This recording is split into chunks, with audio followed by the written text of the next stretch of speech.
What is justified belief? And what drives belief in conspiracy theories? Welcome to the Search Bar. You've got questions? Let's find some answers. I'm your host, Adam Sparks, and on today's episode, we're searching for answers on why people believe what they believe. Josh Smith, professor of philosophy at Central Michigan University, is here to help us do just that. Well, thanks for coming in today, Josh. We're going to talk a little bit about philosophy because you're a philosopher. And we're going to talk more specifically about epistemology, which is a term that I'd heard in my life, but I wasn't entirely certain what it was until about a week ago. And I think I have at least a better grasp now. So I thought we could start by trying to define what that is for folks that are listening. And we were talking before we were recording, and I thought we could do so at least at somewhat of a place of frightening nihilism. Which is to say, how do we know that we're even having this conversation right now? How do we know, or do we know? Yeah, so this is one of those terms that has kind of come down through the years, and we use it because it's stuck. Basically, it's just about what we know and when we believe in a way that is sensible. Mm-hmm. So how do we know we're having this conversation right now? There are a number of different competing views about what knowledge is, but many of them share a kind of family resemblance. You can think about it in terms of what people call relevant alternatives, right? Hmm. So sometimes when you're worried about whether you've gotten a true belief, you want to make sure that you are aware of what you're talking about. So some people pop the hood of their vehicle and they look and they point and they say, yeah, that's the engine. Mm-hmm. And they can't pick out the parts of the engine, right? Other people pop the hood and they're like, yeah, there's the alternator, there's the starter, right? Yeah. Here's the exhaust manifold. Oh, it's on the top of this engine. Things like that. And those people have some information that they're able to use that other people lack, right? I mean, none of us is a specialist in everything. There's only 24 hours in a day. So some of us pick up information about this, other people pick up information about that. So the relevant alternatives approach to knowledge just says, look, if your evidence rules out the relevant alternatives to what you believe, then you know. Mm-hmm. So here's a coffee cup in front of me, right? Here's a relevant alternative. It is in fact a football. If I can't tell a coffee cup from a football, I don't know a coffee cup when I see one. Right. On the other hand, if I don't know a coffee cup from a really clever hologram of a coffee cup, I mean, suppose there's some projectors up in the ceiling somewhere, and there isn't, in fact, a coffee cup here. It's just a hologram. That's not something we generally have to worry about. And so it's not a relevant alternative, right? Of course, the crucial question for a view like this is, well, how do you separate the relevant from the irrelevant alternatives? Different people have different answers to that question. But by and large, a lot of people agree on that framework for thinking about knowing. How do we know we're sitting here having this conversation? Well, what are the alternatives to that not happening? Right. That we're in a dream. Yeah, something like that. Yeah. And those alternatives are by and large going to be irrelevant. Mm. So that's how we know. Yep. Right. So you're kind of, and that's where just for everyone that's listening to, like for me, when I was trying to learn about this, I ended up at this place of nihilism because I'm like, well, if you kind of try to flatten your mind out and make as much surface that is available to create, I guess, a really gross euphemism, and just peel the brain open and lay it flat. I try to like give myself as much surface to like be a little less pragmatic about thinking about what is true. I have to first assume that what I'm experiencing is valid at all. And that's kind of where that nihilism comes in. And that's, I think, where epistemology sort of starts, which is, how do I have a kind of gradating affirmations of what is true, whether I'm here or not, whether my senses are failing me or not? We have to have a baseline for what we agree is a way to make a belief justifiable. And I think justifiable belief is sort of your area. Thinking about when we believe well, right, is interesting. So in my backyard, I have some fruit trees. And so local deer like to show up in my backyard. And I love them. I think they're great. My neighbors don't because they get into their gardens and things like this. My deer aren't good at picking out, which people who come near are friendly and which aren't. Mhm. They just run because That's their best way to survive, right? Deer tend to be skittish. We're a little more complicated than that. We don't just have instincts that kick in, right? We have robust mental lives, and we're able to do things like consider evidence and weigh it. Now, that's really hard to do, it turns out. But we've been thinking about this for a long time and have a pretty good handle on when we're doing pretty well believing and when we're not. Having justified beliefs, the simplest view is just when you believe in accordance with your evidence, Mhm. right? And it sounds super simple, but exactly what that means is tricky. So you can think about it legalistically, right? Sure. So if you think about what lawyers try to do with juries, right? They present evidence and then the jury is supposed to weigh the evidence. But what you want are both sides presented, so to speak. Even still, that doesn't address the question about how you weigh evidence. Is all evidence created equal? Right? So, for instance, suppose somebody tells you something. Is that evidence for believing that what they said is true? Should you trust them? Right? Do you need to have evidence that they are the kind of person who says true things about that particular topic? So, there are all those questions like that. The way I think it's easiest to think about that is that it's really hard to get justified beliefs. But what's important is recognizing you might be wrong, right? For whatever you think. I mean, there are all kinds of topics. Some of them are really mundane and boring, like, oh, there's a coffee cup in front of me. Doesn't take a whole lot of evidence to have a justified belief in that. Unless you want to do the nihilism thing. Unless you want to get really Yeah. radically skeptical, right? Right. And then the question is, how do you not consider that? And again, if you just think about it in terms of relevance Mhm. and what our ordinary practices are, then you just say, I'm not worried about it. Right. So John Locke has this famous quote at the beginning of his essay concerning human understanding, Yeah. where he says, look, I'm not interested in the kind of knowledge that answers every doubt, because we're going to have doubts, right? Um, I'm interested in the kind of knowledge the sailor has when he's trying to figure out how long his anchor chain needs to be, or how long the rope needs to be able to effectively lash the ship to the dock. That's the kind of knowledge I care about. So if you think, look, what's the project we're engaged in? Are we worried about answering every possible challenge? Mhm. We're doomed. We can't, right? I mean, our best science tells us we have very limited access to information because we only have certain kinds of sensory systems. Right. So we kind of have to, at least I'm guessing from the place you're at as a philosopher, is like I need to have a baseline that I can trust Mhm. that I am here, and that I can trust that for the most part, the sensory perceptions that I'm having are reliable. Yeah. Right. In the early aughts, there was like a movie about metaphysics that was really popular and had like this scene where they talk about people thinking about the water and the the water changing under the microscope, and I was like, this is the most Oh. ridiculous thing I've ever seen in my Yeah. life. But people thought it was real. Yeah. And I think as we start to examine and understand these types of things, and how do we as human beings interact with the idea of metaphysics and astrophysics and all this stuff, Yeah. like how does that all come together? It becomes so muddy. Oh yeah. um Oh yeah. This is why it's really crucial to step back and say, okay, what's the project, right? What are we yeah. trying to do? If we're trying to answer every challenge, we're doomed, right? We Mhm. can't do it. Here's a project that maybe we can get a handle on. Sure. We say that we know things. Mhm. I say that I know things. I say that other people know things. I say that there are some things that I don't know. Same with other people. We have this practice of talking about knowledge, and we do things like say, you shouldn't believe that, right? Yeah. Or you don't have enough evidence to think that.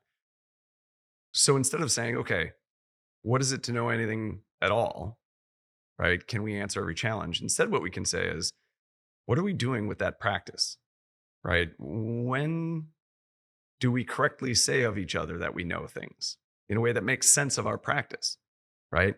And that's a much more tractable project. So that's the sort of thing that I tend to think about is what are we up to when we're talking about knowing things and not? And there is always in the background that sort of radical skeptical specter where you're like, yeah, can I say something about that too?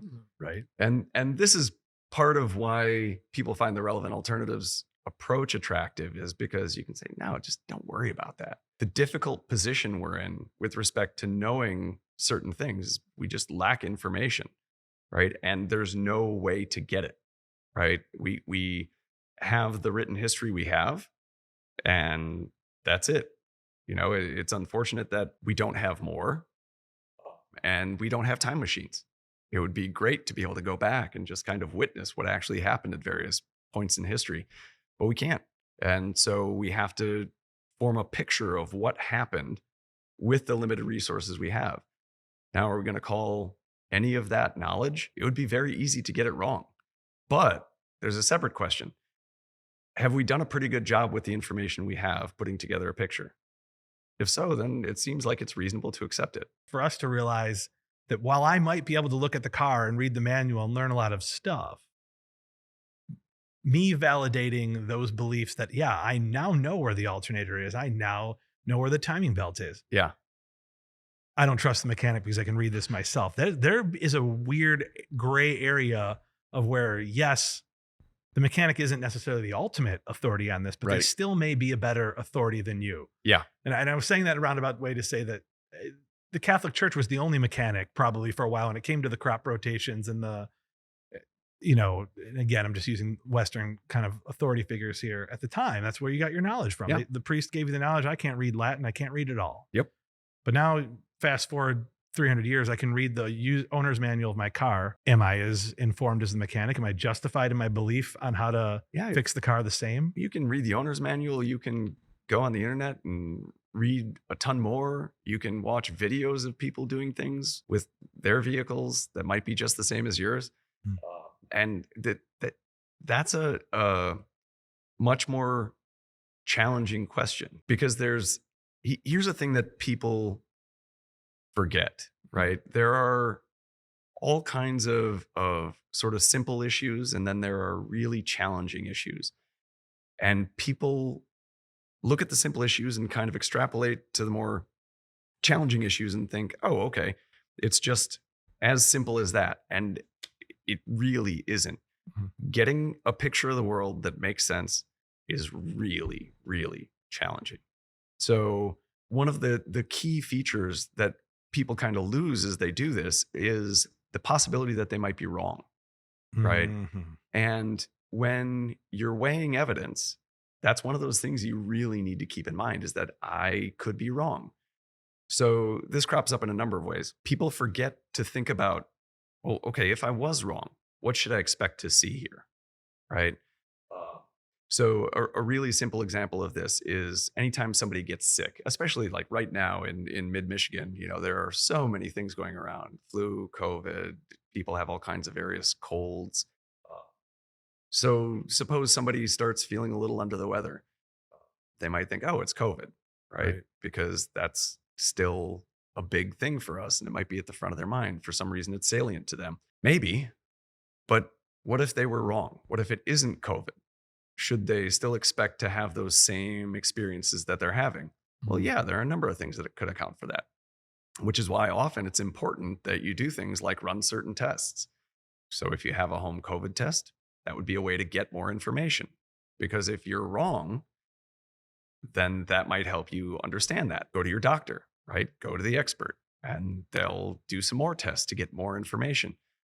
So there's this sense in which the lone free thinker is a great kind of approach for things. And it's really fun because, one of my biggest complaints about a lot of people is that they just aren't curious enough, right? I mean, it's a big, fascinating world out there. So you want people to be curious and investigate things. On the other hand, it's important that they remember that they could be wrong at any stage. You use the word prove, which has a couple of different meanings. And in one way of thinking about it, it's like definitive. Yeah. Which when we can get that, it's fantastic. Feels good. But we almost never are in that position. Almost never. Usually what we get is some kind of evidence that makes it more likely that Yep. something is right or wrong. And weighing that likelihood is really, really difficult because we have all kinds of biases that, some are cultural, some are maybe hardwired, right? I mean, like the deer in my yard, if they're biased towards running when they see the shape of a person, maybe that helps them survive. And maybe we have some biases that are like that. And others, we all like to be right. So when we find things that suggest that we are indeed right, we tend to overemphasize that and think, yes, see, here's more confirmation that I'm right. And then we see stuff that suggests that I'm wrong. And we're like, Yeah. ignore that. That's minimal evidence, right? So yeah, that kind of ability to try to remain objective in weighing how we think about evidence is really, really challenging, which is why the scientific community is, I think, a really good community to look at, because the overall project of what they're all doing is pretty near ideal in terms of how the rest of us could approach trying to form our own pictures of the world. If you want to be that uncertain and act like everybody's like snap judgment of their own truth is valid, then you better not get on an airplane and you better not put your cell phone to your head, because all of the worst possible outcomes are really a lot more likely than we can assume them not to be, I guess, if that makes sense in the way that I've structured it. But we have to go on some of those presumptions, whether or not we've really validated themselves or not, because we've kind of culturally validated that commercial airlines are pretty safe. Yeah. They're not comfortable, right, but they're safe. Right? Yeah, incredibly safe. Yeah. Even on really bad days, the odds of you getting where you're going safely are really, really good. Yeah. And yet, because we're always, our rational brain and our kind of, I don't know if it's a reptilian brain or our ancient mammalian brain or whatever it is, we're always fighting that. Like fear of flying is a super common fear, right? Yep. But most of those people get into a car and jump on a highway and do a 40-minute average commute every day. And it is far more dangerous. In fact, they might come home from the airport, wake up the next day and go for a joyride. Yeah. Yeah. After having had to have, 3 gin and tonics to get through a 2.5-hour flight. And it's, and I'm not making fun of that person. No. I have irrational fears too, but it just goes to show you that we don't know anything compared to what we actually do know. Right. Yeah. And part of the challenge is we also don't know what we don't know. Yep. Right. We're in a situation where we have blind spots. It can be incredibly difficult to learn that you have a blind spot, because from your own perspective, how are you supposed to figure out that you have a blind spot? We need other people for that. But again, that's challenging because they might be like us. It's funny that you mentioned certain kinds of risk aversion, because I'm a very risk averse person, and I like to watch videos about all of the things in Australia that are, oh my gosh, terrible. I know that the likelihood of encountering any of them is low. And yet I am in no hurry to head to Australia. I'm actually sort of with you on that. And I'm a guy who spends a lot of time outdoors, like the outdoors. Yeah. And then I'll watch Aussies and I'm like, not there though. Right. Yeah. Yeah. Almost anywhere but there. Despite what we've been talking about here for the last hour, we have all this information. Yeah. But we're starting to question, I would argue unrightly, but rightly or unrightly, what information is good information? What information is real? What gets people set off in this area where, for at least to a lot of us, right? Earlier you said this could be a football, right? Yeah. And if you told me it was a football and then you left, and then I would be like, what makes you start being the guy who thinks that the coffee cup's a football? But then how do you convince Aaron and Kyle, who are in the room here with us, that it's also a football? Because you never convince me. Right.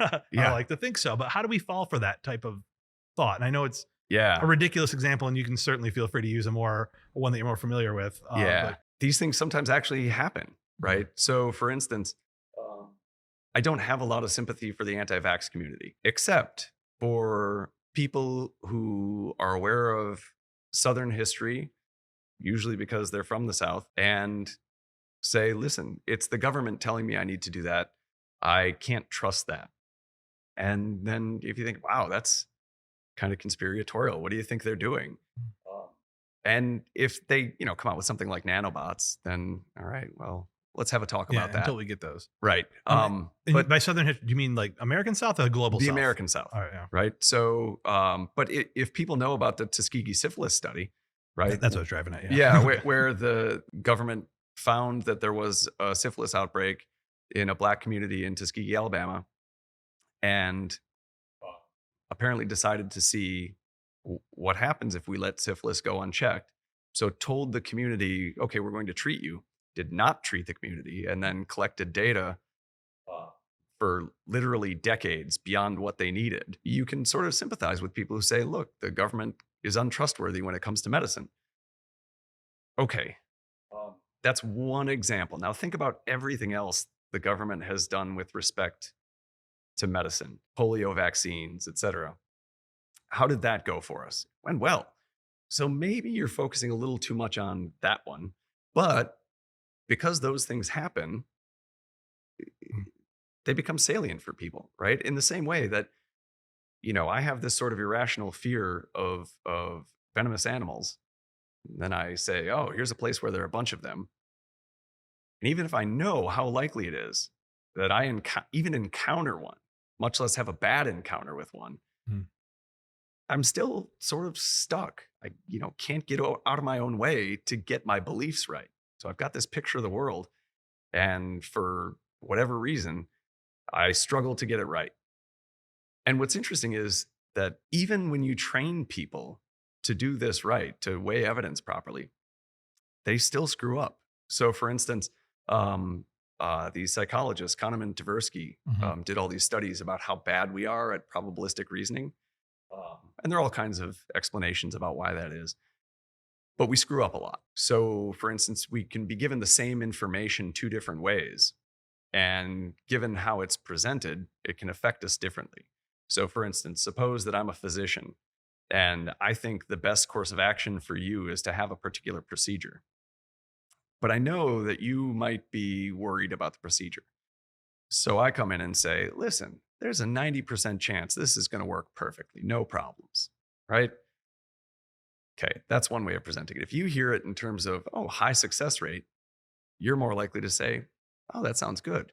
But if I come in and say, suppose the situation is slightly different and I'm now a physician who doesn't want you having this done. And I come in and say, okay, listen, we could do this, but you need to know there's a 10% chance that something could go wrong here. Yeah. I've given you the same information. I've just packaged it in two different ways, but that can affect you, right? And it turns out that, so Kahneman and Tversky did all these studies amongst ordinary folk about how they reason probabilistically. And then they started asking, well, what happens with people who are trained to reason well? So they did some various kinds of studies on physicians and found out that they make the same mistakes everybody else does. The challenge of getting a picture right is a really, really difficult one. And it's the sort of thing that we're just constantly fighting against because it's hard work. It's exhausting. This is one I love. Being skeptical can be great. Yeah. Being a cynic is almost always just annoying for Yep. everyone around you and dangerous, right? Yep. Like, how do you see those two things being different? Having a healthy skepticism is one thing, right? And just sort of stopping and saying, listen, how might things be wrong here? How might I be wrong? How might other people be wrong? Being cynical and thinking, everybody's out to make a buck or everybody's out to get me or something like that is not a good way to try to get a good picture of the world, right? So the people who are constantly kind of asking questions and are concerned with who's wrong here, who might be wrong here. Okay, that's fine. It's annoying. But the people who are always offering alternative explanations for somebody's behavior, how can you be sure that this is the right explanation of that behavior? They said a thing. Y- Maybe they're doing something other than just trying to share information, but Mhm. maybe not, right? So the cynical approach, as I understand it, is an approach that's always sort of looking or trying to look behind the curtain to see what's really going on.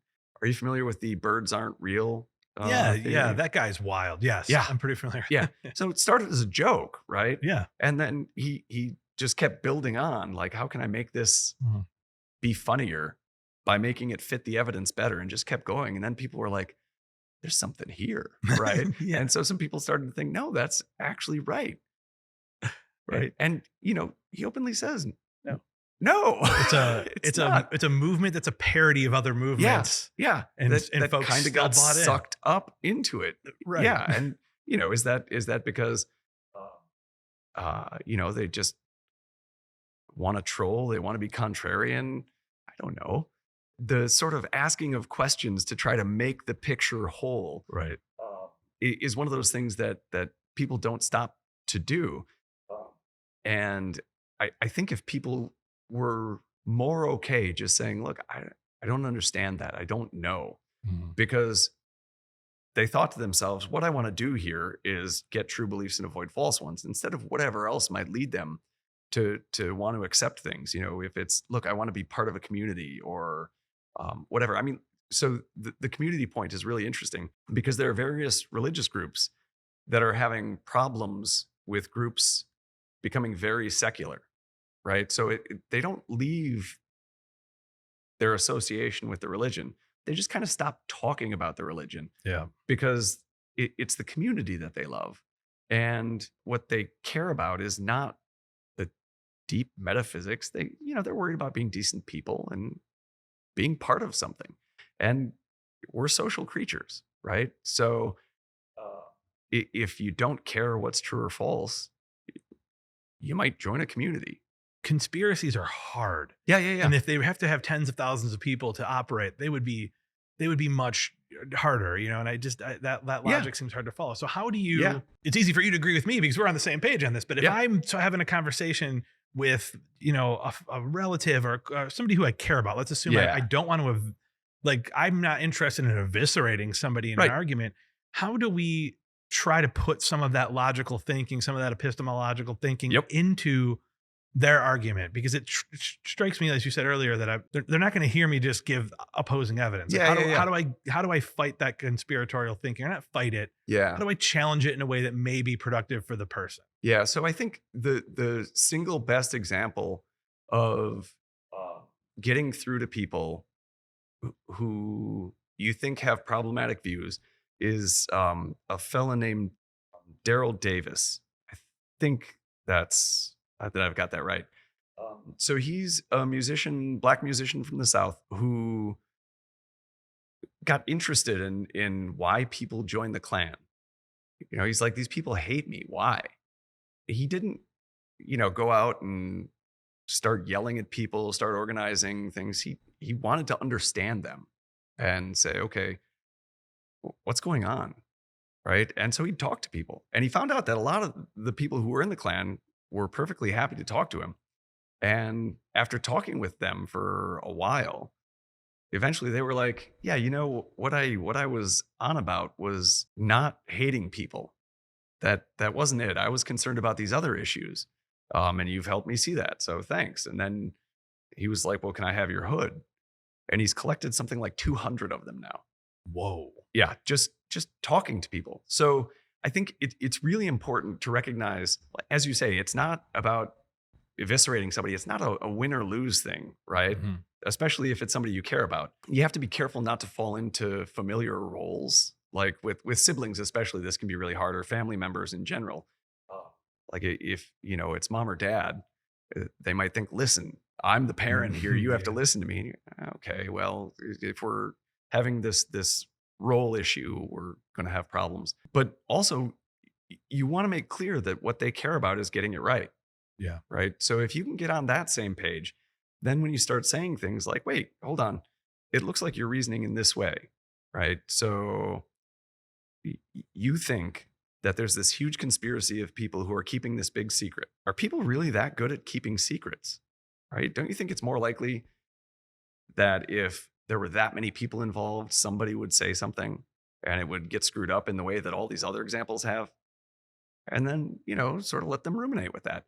And people aren't good at changing their minds quickly.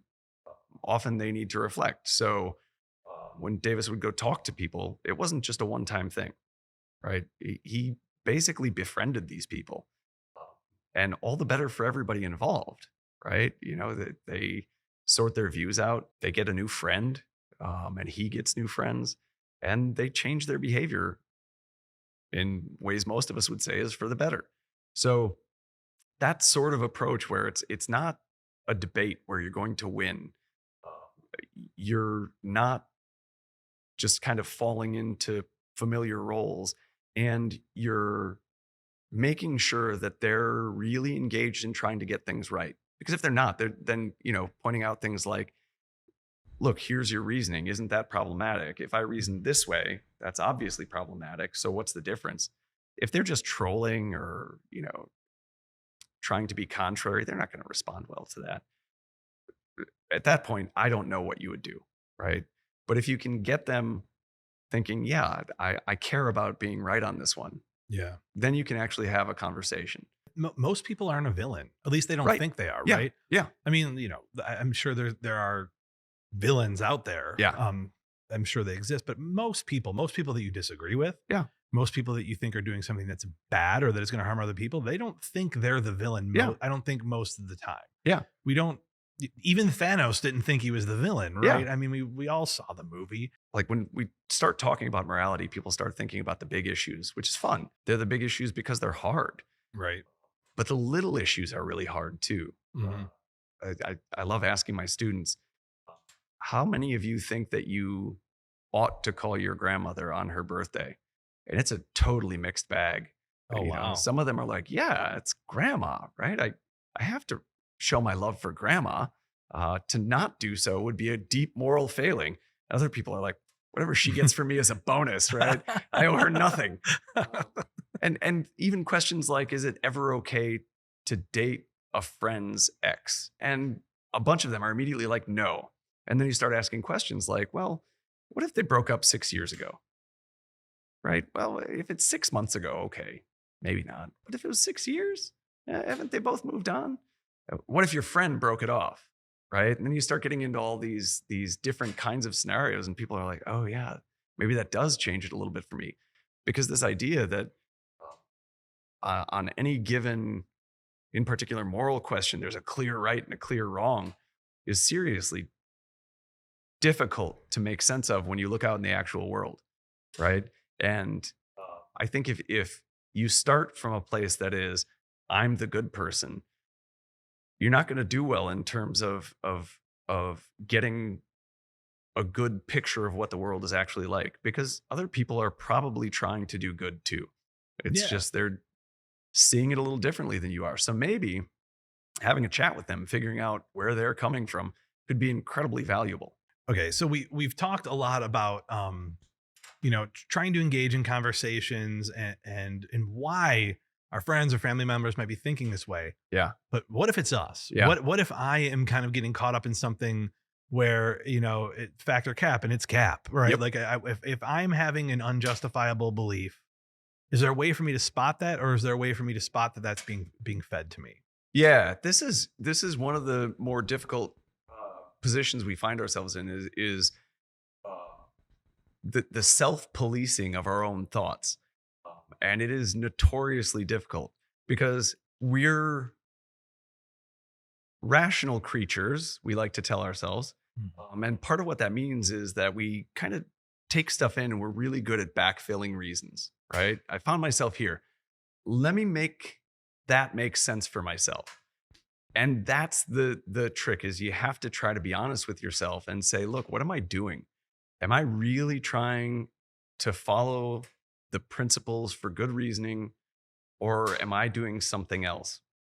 And it can be very hard to get outside of your own head to make sure that you're not doing something else, that you're not just backfilling reasons for yourself, that you are indeed proactively trying to follow arguments where they lead you and doing so in accordance with principles for good reasoning. The best approach, I think, to this is just to try to be honest with yourself and really work through whether or not your evidence supports where you've gotten.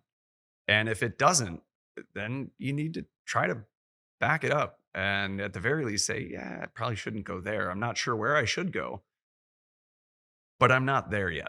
In addition to that, in the media, Mhm. right? The term fake news has become almost like I want to suck air through my teeth when I say Yeah. it because it doesn't even mean anything Right. anymore. But just misinformation, or I guess fake news. Like how do we spot that? Is there a red flag that exists if I'm reading something or hearing something Yeah. that I should either steer clear of, or I should put on kind of those skeptical goggles when I'm engaging with it? Yeah, I think the simplest approach to this is if something is really surprising, the way to think about that in terms of evidence is that means you would give that a low probability of being true. And what you don't want to do is hear something surprising and then just say, well, they said it, it must be true, right?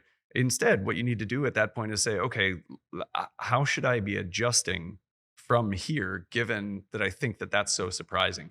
So I think that's the simplest direct thing a person can do is think about how surprising a bit of information sounds to them.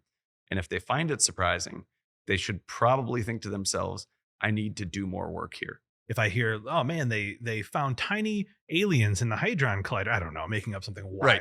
I don't know anything about that. So Yeah. if a particle accelerator, finds the God particle, and a lot of us react to that Right. article, we go, wow, Yeah. a God particle. But for people who are involved in physics, like it's more of a fancy term for something that maybe they were expecting Right. to find or thought they might find. So it seems like maybe also that skepticism should be Even paired there. with what your background is. Yeah, right? even there, because Yeah. look, the difference between the layperson and the physicist is the physicist has way more information, right? And so when they get the information about what happened in the Hadron Collider, it's going to fit much better in their picture than it will for somebody like me who doesn't really Right. pay attention to that. So here's another great example that I love. I don't know how many people are aware that the sperm whale is the loudest animal on the planet and can kill you if you're in the water and it clicks as loud as it can and you're within a certain proximity. That's very surprising, That is really surprising. right? It is remarkable how loud those creatures can be. And it's remarkable that such a loud noise can have that dramatic an effect on us. So even then, I think the appropriate response is, that can't be right. That's so surprising. I need to do some more work here to figure out if that's something I want to add to my picture of the world. So I think we've come full circle on your fear of not only poisonous animals, Yeah. but really loud animals. Yeah. The sea I- is terrifying. Yeah, and I'm looking that one up either way because you should not believe him right now. That is, Yeah, no, go check it out. I'm gonna do that. Everyone else should go do that. Josh, thank you so much for coming in and making me question everything I believe. Yeah, I you're appreciate welcome. it. It's been a pleasure. Thanks for stopping by the search bar. Make sure that you like and subscribe so that you don't have to search for the next episode.